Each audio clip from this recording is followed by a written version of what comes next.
datang ke kafenya, lalu katanya sakit kepala, lalu meminta TA ini memijat kepalanya. Lalu terjadilah pelecehan seksual. Lalu tiba-tiba semuanya lenyap. Pihak orang tua mengatakan sudah ikhlas dan menganggap ini musibah. Lalu semua saksi lenyap. Kita upayakan agar semua masyarakat juga berani melapor, agar generasi kita selanjutnya tidak hancur di tangan para predator.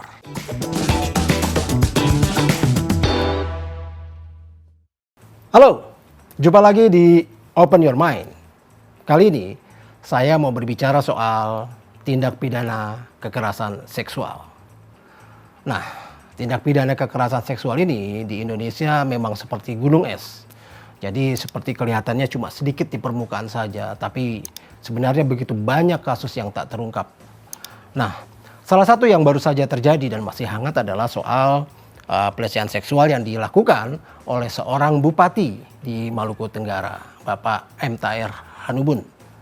Nah, Bapak M. Tahir ini punya kafe di Ambon sana, lalu adalah TA yang merupakan pegawainya yang baru bekerja sekitar 3 bulan di sana. Lalu sekitar bulan April, Pak Tahir ini datang ke kafenya, lalu katanya sakit kepala, lalu meminta TA ini memijat kepalanya. Lalu terjadilah pelecehan seksual.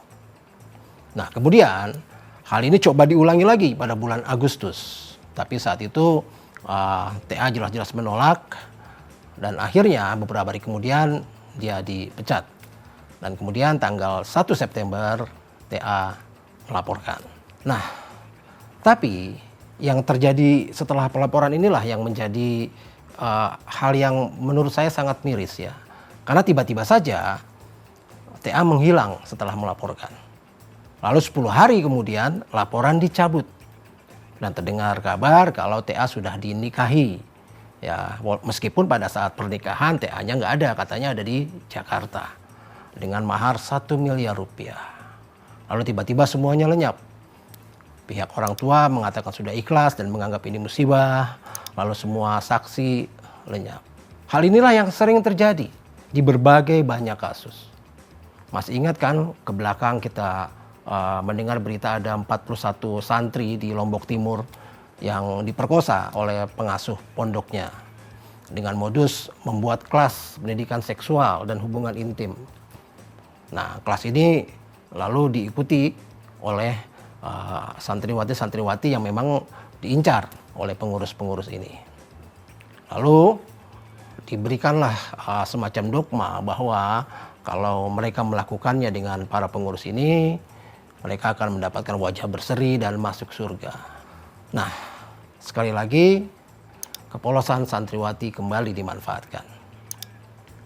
Begitu juga dengan kejadian di Batang, belasan santriwati diperlakukan sama, ya, menjadi korban pelecehan seksual dengan modus yang hampir sama oleh pengurus-pengurus pesantren di sana.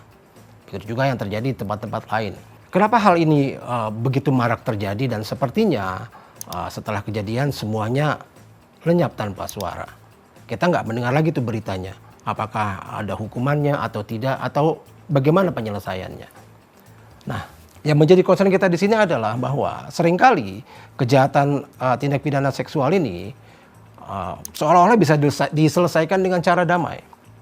Ya, dengan memberikan uang, ya, dengan menikahi, atau bahkan mungkin dengan intimidasi. Nah, padahal menurut Undang-Undang Tindak Pidana Kekerasan Seksual nomor 12 tahun 2022 dikatakan bahwa tindak pidana ini tidak bisa diselesaikan di luar sidang. Jadi meskipun misalnya pelapor sudah mencabut laporannya, maka seharusnya kasus ini tetap harus bisa berjalan. Nah, ini pula yang dikatakan oleh Polda Maluku, ya, bahwa kasus Pak Tahir ini harusnya tetap berjalan sesuai dengan undang-undang. Ya, tapi mereka bermasalah karena semuanya menghilang katanya. Nah, berkaitan dengan Pak Tahir ini, sebenarnya saya juga ada sedikit pengalaman pribadi dengan beliau. Karena Pak Tahir ini dulu beberapa puluh tahun yang lalu adalah seorang guru di salah satu sekolah SMA favorit di Jakarta. Dan kebetulan saya adalah muridnya. Jadi beliau ini adalah dulu guru olahraga merangkap wakil kepala sekolah.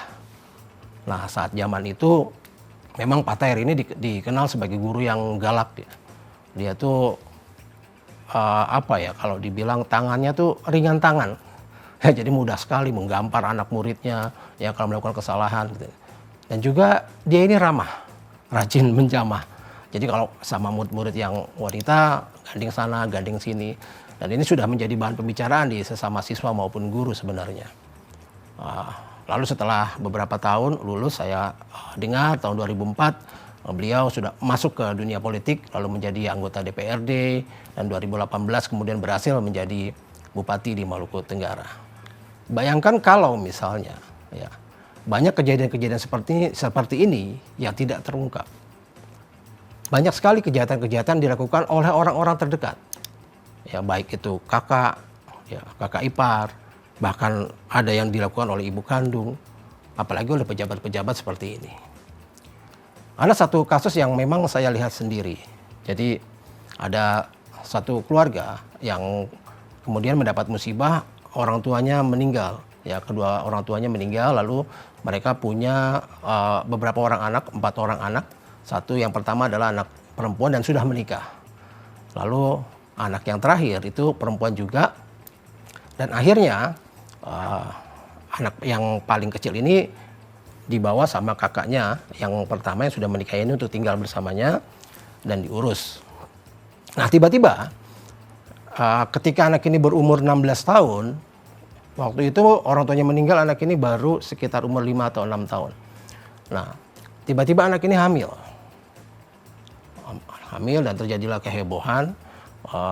Ya dilakukanlah pradugaan kemana-mana, mungkin pacarnya atau apapun. Dan ternyata setelah diselidiki, pelakunya adalah kakak iparnya sendiri, suami dari kakaknya yang pertama.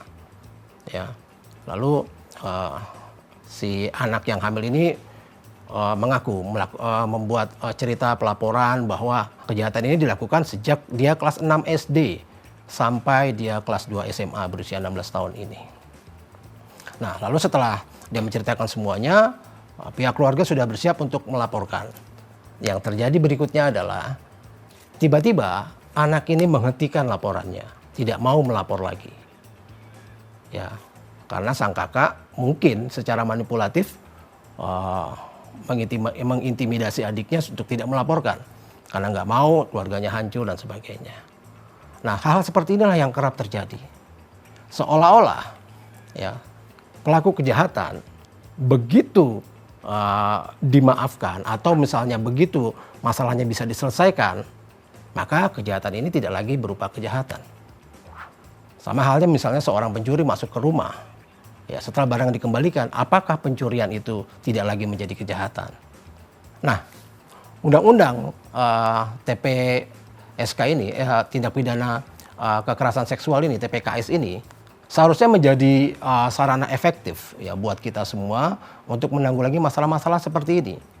Ya, Menteri PPPA mengatakan bahwa akan dibuat aturan turunan dari undang-undang ini ya berupa 3 peraturan pemerintah dan 4 peraturan presiden dengan maksud untuk mendorong ya penanganan kasus ini, pencegahan ya, perlindungan terhadap korban dan saksi, keluarga korban ya, agar undang-undang ini menjadi efektif untuk digunakan di pengadilan, tidak hanya menggunakan Undang-Undang Nomor 1 Tahun 2016 tentang perlindungan anak di bawah umur. Menurut saya hal yang paling utama adalah bagaimana caranya kita sebagai masyarakat mendorong ya para korban untuk berani melapor, ya, untuk berani melapor, untuk berani speak up dan menceritakan semuanya secara gamblang dan benar supaya apa yang menjadi tujuan dari undang-undang ini tercapai, yaitu perlindungan terhadap generasi kita selanjutnya. Jangan sampai hanya karena materi, hanya karena kekuasaan, ya, hanya karena iming-iming, bahkan iming-iming hal yang bersifat halusinasi, ya seperti wajah berseri tadi, ya surgawi dan sebagainya, membuat para korban tidak berani lagi mengungkapkan apa yang terjadi pada dirinya. Jangan sampai masa depan generasi kita hancur oleh orang-orang seperti ini. Kita upayakan agar semua masyarakat juga berani melapor, agar generasi kita selanjutnya tidak hancur di tangan para predator. Salam and open your mind.